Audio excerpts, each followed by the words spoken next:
if you say passed away, and if you say, well, I have had children, I've been present when someone said we've lost them, and the response has been, what do you mean? Yeah, where are they? Because if someone's lost, find them. If someone's asleep, wake them up. Children need to know that there are no strange thoughts around bereavement. I'm yet to meet a person who talks to me about their grief, and I think that's strange. It doesn't happen. No. People often think it's strange. How can grief impact the family dynamic? Have you got any real life examples of how it can impact those relationships?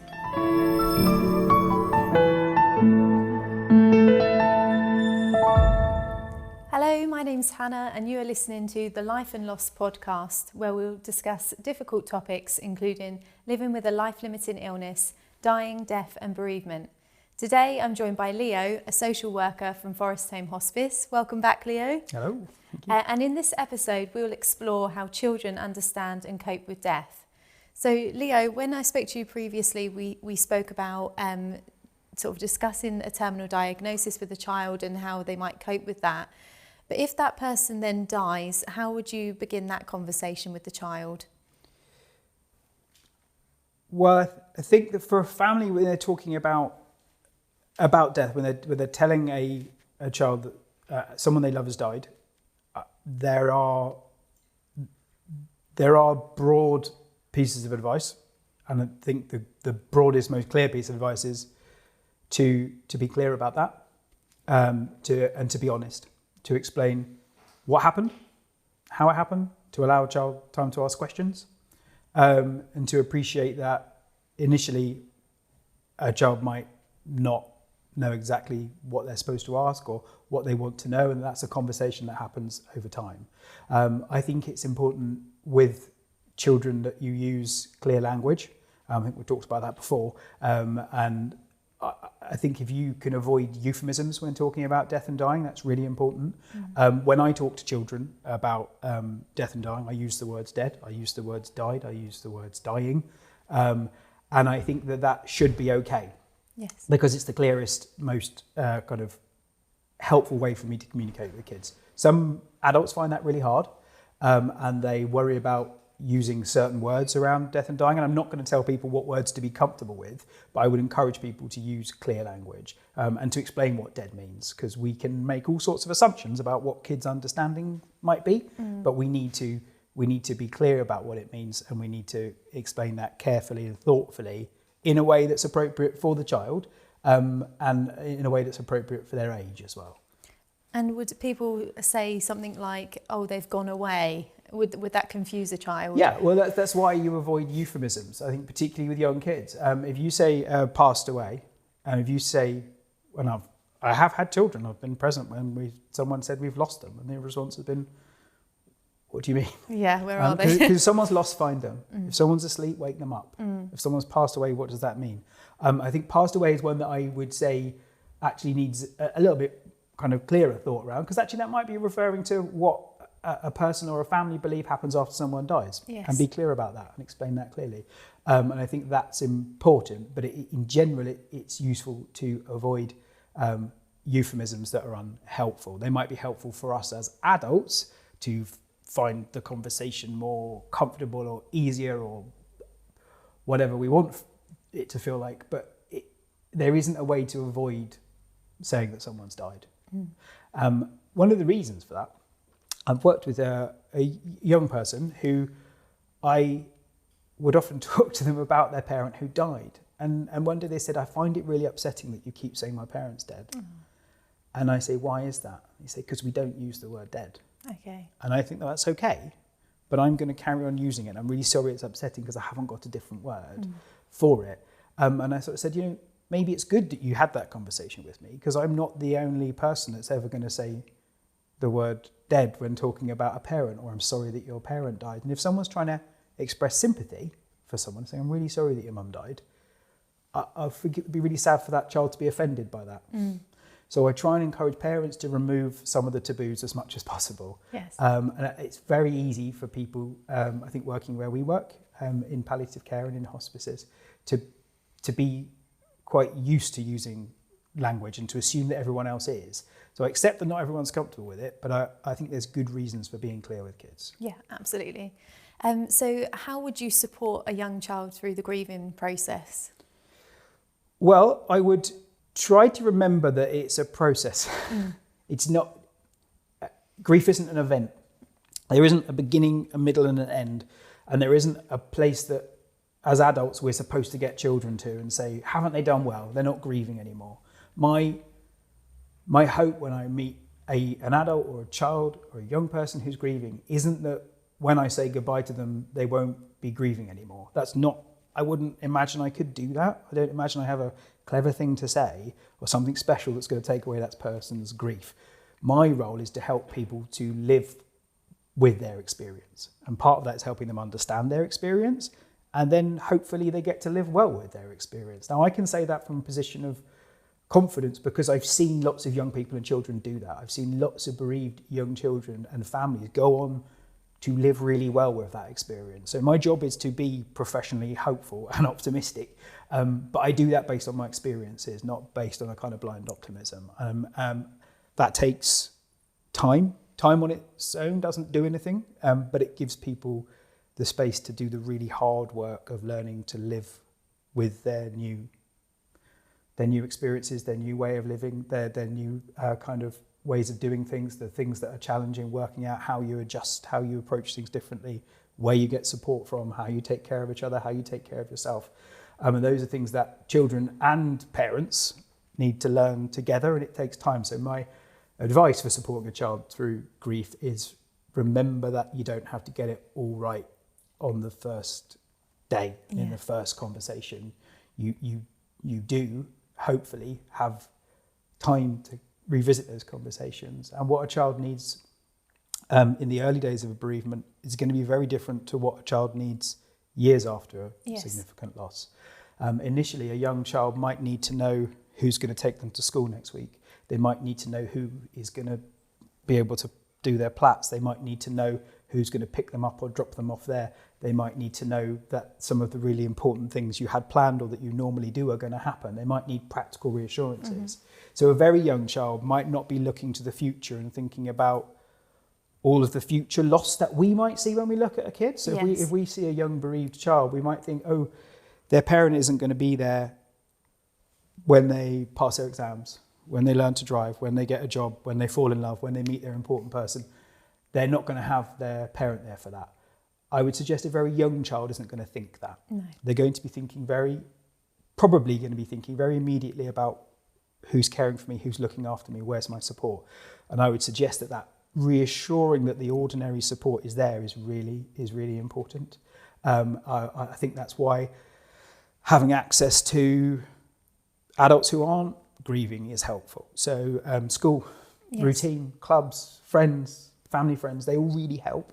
No one thing, no one conversation, no one person is going to fix it because it's not a problem that we're looking to fix. No. It's an experience that we're hoping we can help people live well with. So when I'm talking about how to support a child through a bereavement, I think it's important to say that I don't start from a position that thinking there's an end point. Okay, just something they learn to live with or that that we can support them to live with. Yes. And I would say that that's a really important distinction. I don't try and think there's this thing to do, but being open about feelings, our own feelings, it can help kids. Yes. Because they can realise that other people share those experiences, normalising what we might think or we might feel.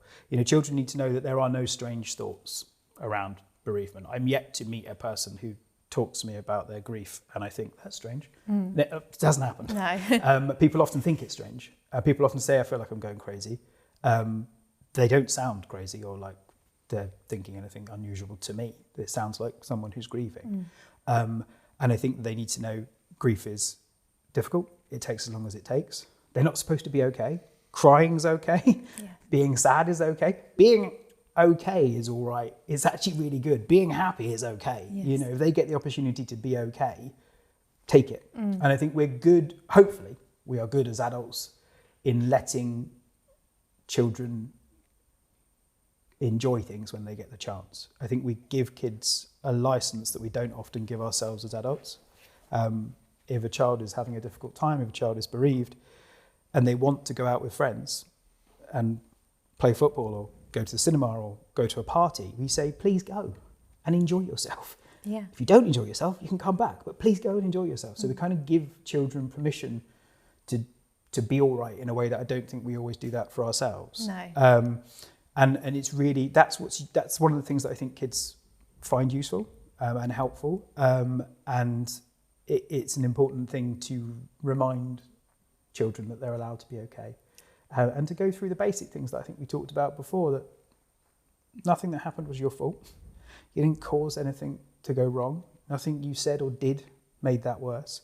And to remind them what their relationship with their parent who's died was like, what it was about, and that to be open and honest about that's really good. So I haven't got specific kind of things that you have to do or have to say, but I think as a general rule, it's just still about that openness, that honesty, and allowing children to kind of have space and time and to normalise the conversations, which is why when we talked before about having conversations about life-limiting and serious illnesses, that's an opportunity for the parent to lay the foundations of how their child talks about what's happened and how they get support and how they think through what they need. So I think that in grief it's the same, that the adults around those children need to continue those conversations. And it doesn't mean you have to sit down every day and have a big chat about how you're feeling. That's not what a lot of kids want. I hope that you are finding this episode useful. Perhaps you have a question you'd like to ask. You can do this by commenting below. Your input shapes the conversations we have and the topics that we explore. So don't hesitate to reach out and let us know what you'd like to hear more of. And what sort of behaviours might grief sort of show up as in a young child? Well, lots of different things can happen. So when you talk about young children, you're talking about kind of five. What we say, five and under? Yeah, sort of. Yeah, kind of maybe sort of Old enough to understand, but okay, maybe sure. not. You might see for any kid, you might see a small step back. So little kids, you might see a child who's been potty trained, for example, needing to do that again. Okay. That's all right. That's normal. Disturbances to sleep. Some kids might find it harder to, get to sleep normally, to get back into their routine. Some difficulties concentrating in school, some difficulties focusing on things. But if you think about that, I think any person who's bereaved will probably find it harder to concentrate. Absolutely. Will probably find it harder to think, might be more tired. Grief's really tiring. It's really exhausting. Yeah. And I think we have to remember that children will experience a lot of the same things that an adult experiences. They'll just express them differently. So you might have lots of kind of need to be close, clingy kind of behaviour. That would be very ordinary. Wanting to kind of to be with people they find reassuring, maybe finding it harder to go in at the school gate again. The things that you did 3 years ago, you might be having to revisit. And I would encourage parents to think about what works for their child, not what works for a grieving child. Yes. Because that isn't necessarily the helpful thing. Actually, it's to think about what, based on what we know of that kid, what do they find helpful? What did they find useful when they first had that problem? Let's go back and do that. And we talked before about ordinary parenting. And I think ordinary parenting in difficult situations is extraordinary. And that's what they need. Those kids need their normal parenting. And it's really hard for bereaved parents to get close to that sometimes, because they're also grieving and they can't just switch that on and off when they want to. So it's important that when you're supporting a child through grief, you think about the whole network and who you've got around you to support as well. And that can be really difficult to do. But I would think that when you've got those kind of behaviours that change, you think about what works for that kid normally. And let's try that. And also talking to children. What do they find helpful? What are they worried about? How do you do it? So if a kid gets worried about bedtime, for example, let's not wait till bedtime to talk about the worries. Yes. Try and get ahead of it, because we can. Yeah. And I think that's really useful. So older children, like kind of 8, 9, 10, can often have kind of worries, bad dreams. Adults and teenagers have bad dreams as well after someone's died. That's a normal part of grieving. I would say that generally those things go without huge, clever things happening. Okay. With the normal reassurance. So if a child wakes up and they've had a nightmare, what do you normally do? They don't need something special because they might have had a nightmare about somebody who's died. Okay. They need the support that you would give to your child who's had a nightmare. And I know that sounds really kind of basic, but I think some of it is about just reassuring parents that their parenting is good enough. Yeah. As long as we're doing the other things that we've talked about, as long as we're doing the openness, the honesty, as long as we're talking about a person that's died, as long as we're kind of allowing children ways to connect with a parent that's died, that's what will help as well. But they don't need to come up with clever things because their child is grieving. I would say nightmares, right? Normal. So talk to your child before you go to bed, but before you go to bed. If a child is full of worries before they go to sleep, silly trick, but used it with my kids, and I know other people do. Say, I can hold on to 3 worries for you till the morning. Aww. Give me your 3 biggest worries right now. I'm going to put them in my back pocket overnight. I've only got a small back pocket, but it can hold 3 big worries. Give me those, and in the morning, if you want to talk about them, we'll talk about them. If not, that's fine. I'll hold on to them. And it's a way of children thinking, you don't have to be with me to keep me in mind. I can go to sleep. You're thinking of me. Some kids write that stuff down in a book. Yes. By the bed. They look at it in the morning. And that's not just for grieving children. That's lots of kids do that sort of thing. It's normal. So to think about what's normal for a child as well, and what might be helpful for a bereaved child. They might be very similar, but it's just worth remembering that they don't always need a different response. Yeah. And working in the hospice as well, we met a young boy who was 2, I think, at the time, who lost his dad at Forest Holme, or his dad had died of cancer. And the grandparents would bring him in for all of our remembrance events. They kept a memory box for his dad to keep the memories alive. Is that important to do that for children? Yes, it is. I'll try not to give you a one-word answer. Just say yes. Yes, it's really important to talk about. I think it's incredibly important to talk about the people that matter to us, whether they're here or not. And I think that trying to normalise that conversation is really helpful for kids. There will be some children who say, I don't want to talk about that. Please stop talking to me about Dad. Please stop making me talk about my mum. That's okay. I think you need to give kids some agency in that. But for parents or for adults around them to feel confident that it's okay, is really helpful. So to remember people normally in conversation, to, like you say, to have memory boxes, to mark special events. Some children really want that, really need it.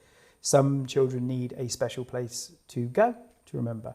One of the challenging things for anyone who's bereaved is the things that are ordinarily reassuring can be upsetting. Okay. So our favourite cafe and restaurant might be a place that's upsetting.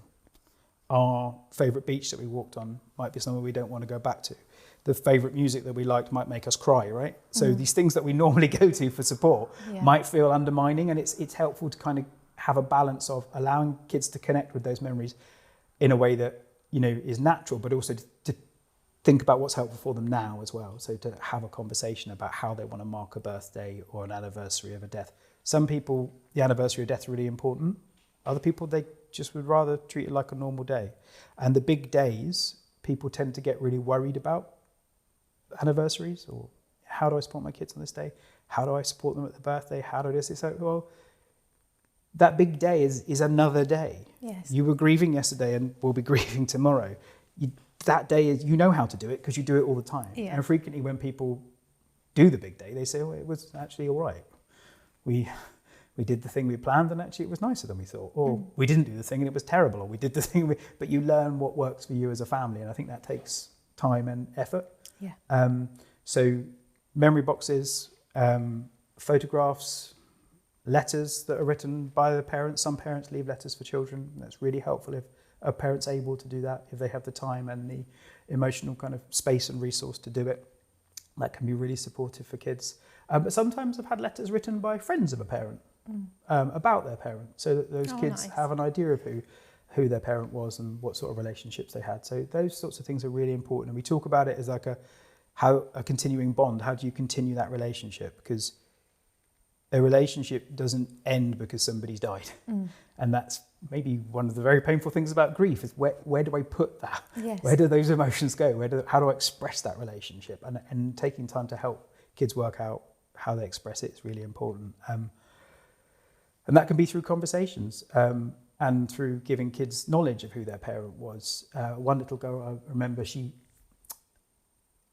had a very clear sense of who her mum was, and that kind of defined what she thought she might do, because she thinks, well, I'm like mum in that sense. So this little girl wanted to be, she said, when I grow up, I'm going to be a lawyer. I said, why is that? Because I don't like unfairness. I said, oh, well, good. Unfairness isn't good. She said, my mum hated unfairness. And I think that's why I'm like her. So she developed this sort of idea that relationship with her mum continues because she has a sense of who her mum was, and that's shaping who she is. And I think that's really nice. I don't know whether she would become a lawyer, whether she did or what happened to her, but it's really nice that she has that sense of who her mum was, and that's a clear reflection on how she feels about what her life might look like. Yeah, thank you. And my final question for you today is, how can grief impact the family dynamic? Have you got any real life examples of how it can impact those relationships? Yeah, there's lots of examples. I find it really hard to be very specific about people's examples, and particularly about how it affects a family, because there's a lot of different ways it can affect a family. It can be very difficult practically.